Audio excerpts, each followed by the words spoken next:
Hello，大家好，今期係會分享一道平靚正又可以改善三高嘅湯，佢就係四神湯啦。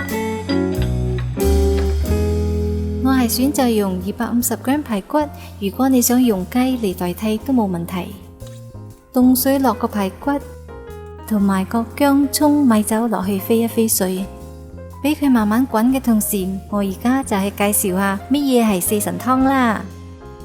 材料包括有茯苓、淮山、蓮子、芡實，同埋我會再加20g嘅薏米。佢可以改善三高，主要原因係茯苓可以利尿排水氣，對降低血壓高好有幫助；而蓮子、芡實有健脾補胃補腎嘅功能，可以降低脂肪高；淮山嘅話就可以處理高血糖。最後，由於我加咗薏米，佢有利尿軟堅嘅作用，仲可以降低尿酸高添。再加幾粒嘅紅棗，可以補氣養血同埋軟化血管。落紅棗之前記得要去核，如果唔係會好燥熱。一塊陳皮用水浸20分鐘，然後刮走佢啲囊。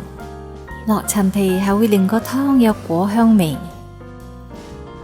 翻轉頭去睇下個排骨，睇下啲污糟嘅雜質出晒嚟。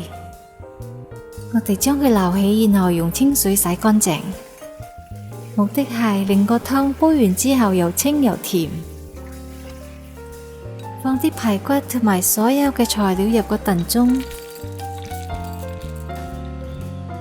水我淨係放到開冚個食材。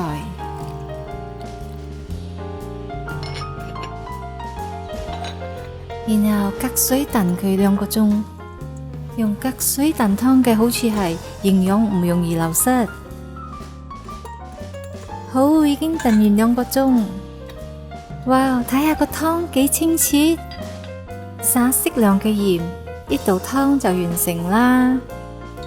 呢個處方除咗可以改善三高，佢仲可以幫助身體恢復體力、消水腫、排濕氣。1個星期食1次係一個不錯嘅養生之道㗎。